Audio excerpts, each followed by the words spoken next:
Hey everyone, in this tutorial, I will show you how to safely and quickly send money from Binance to another wallet. Whether you're transferring to a personal wallet or another exchange, follow this step to avoid mistakes. Let's get started. Step 1. Open the Binance app or website and log into your account. Step 2. Tap on Wallet, then select Withdraw. Choose the cryptocurrency you want to send. Step 3. Now, go to the wallet where you want to receive the funds.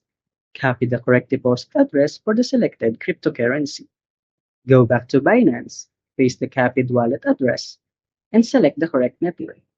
Make sure the network matches the receiving wallet to avoid loss of funds. Enter the amount you want to send. Review all the details carefully, then tap Withdraw. Once submitted, the transaction will be processed depending on the network speed.